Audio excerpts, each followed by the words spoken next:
Bonjour, la fin du printemps approche et le début des Jeux Olympiques arrive à grands pas. Alors pour que nos athlètes puissent donner le meilleur d'eux-mêmes lors de la compétition, ils doivent s'entraîner toute l'année et pour ça, ils ont besoin d'équipes essentielles à leur entraînement.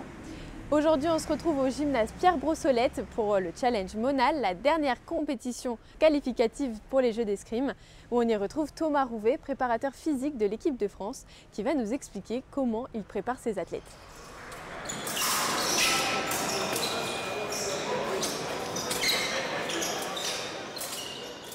Le but, c'est de voir un petit peu les périodes de travail. Est-ce qu'on développe ces qualités-là à ce moment-là? Est-ce qu'on est plus sur de l'entretien? Est-ce que là, c'est une grosse période de compétition où on est sur vraiment de la capacité à faire beaucoup d'escrime et un peu mettre de côté le physique?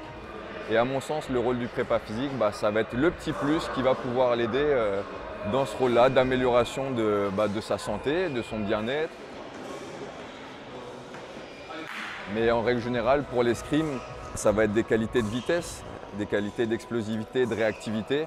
Sur la piste, c'est beaucoup de petits mouvements et être capable de vraiment, à un moment précis, faire le bon choix au bon moment, d'une manière explosive et réactive. De l'agilité, parce qu'il faut être capable d'aller vraiment tout en bas, de se relever, de faire des fentes. Tout un travail d'appui qui est hyper important en épée aussi, pour que sur la piste, il puisse être compétent toute l'année. Pour que les athlètes soient compétents sur la piste, leur préparation physique est essentielle, tout comme la préparation mentale. En 2016, seulement 15% des athlètes participant aux JO étaient suivis par un préparateur mental.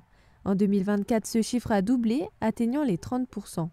Un nouveau métier qui vient s'ajouter au staff présent sur les compétitions pour accompagner les athlètes, notamment en escrime.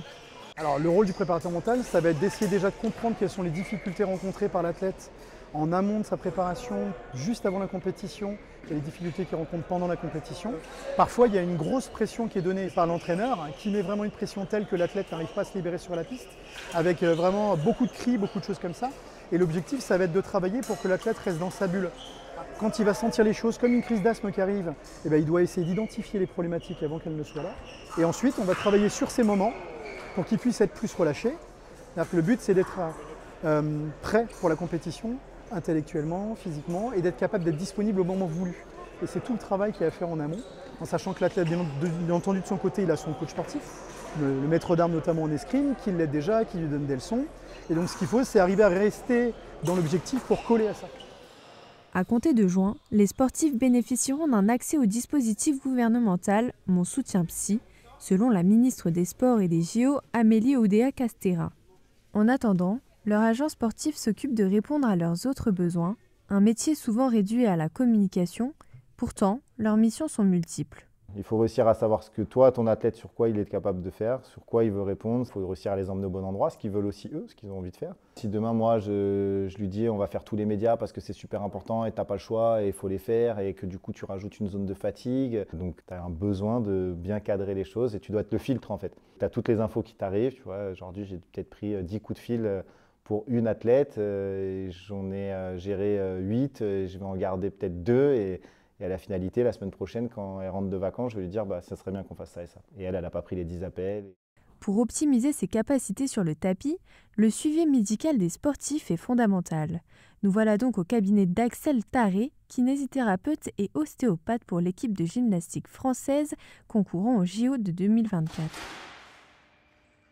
Tu ne peux pas envisager de la performance sans du soin à côté. Ils utilisent vraiment leur corps comme un outil de travail, tu vois. Donc, tu fais de la Formule 1, ta voiture, tu l'emmènes chez le garagiste, tu la fais réviser. Tu es athlète de haut niveau, tu es obligé d'avoir une prise en charge de ton corps. C'est pas possible autrement. Donc, ça peut être du soin de récup quand, entre guillemets, tu vas bien et que tu veux juste optimiser ton entraînement du lendemain. Et ça va être aussi prise en charge de tous les petits bobos, tous tes petits antécédents qui peuvent de temps en temps se réallumer et te gêner. Samir Saïd, c'est un athlète qui fait des anneaux en gymnastique. Donc forcément, ça va surtout être ses épaules, ses trapèzes, les pectoraux. Nélia, pareil, en paracanoë, ça va surtout être du membre supérieur. Donc on va retomber un petit peu dans les mêmes problématiques.